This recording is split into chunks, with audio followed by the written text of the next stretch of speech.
Hello guys, अगर मेरे channel को सब्सक्राइब नहीं किए हैं सब्सक्राइब कर लें और बेल आइकन के बटन को क्लिक करके ऑल सेलेक्ट कर दीजिए, जिससे नए वीडियो का नोटिफिकेशन आप तक पहुंच सके। गड़ी दरिया झटके के साथ लग गया। मेरा सुना दो। हाँ सुनाना।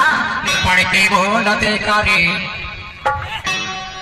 पढ़ के बोलते कारी, पढ़ के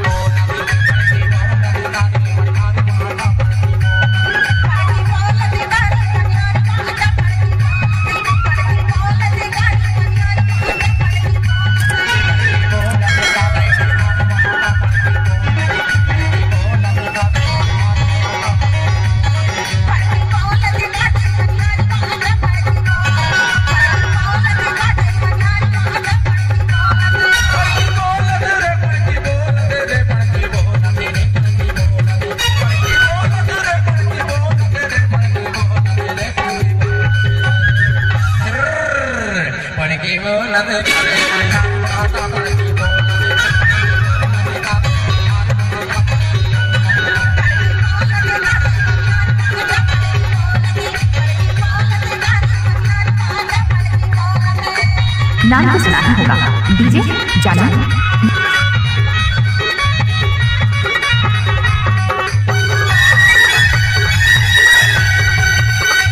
नाम तो सुना ही होगा, डीजे जानू।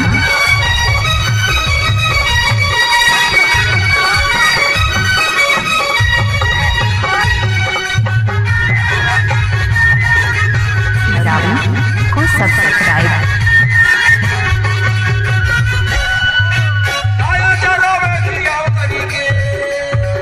हमारे YouTube channel RJ S Maravi को सब्सक्राइब करें और बेल आइकन को दबाएं।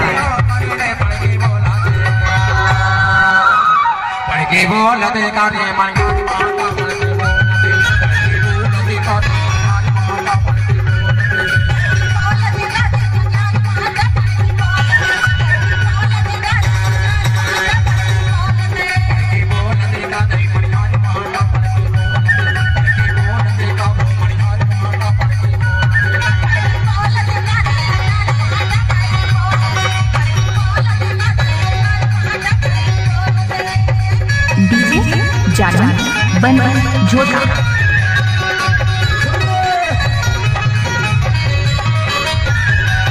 डीजे जानू बन झोटा।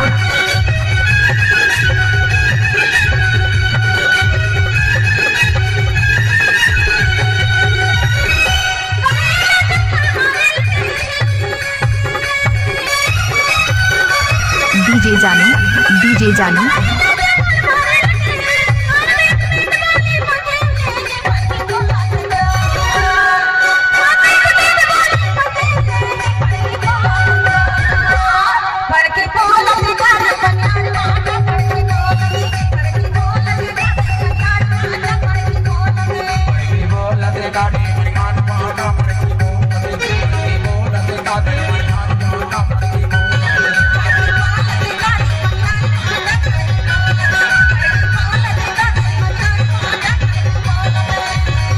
हमारे YouTube channel RJ S Maravi को सब्सक्राइब करें और बेल आइकन को दबाएं।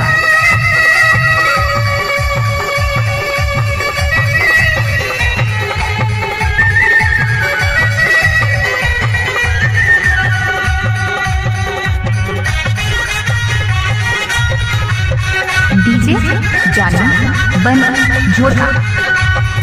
जानू बन झोटा। डीजे जानू बन झोटा।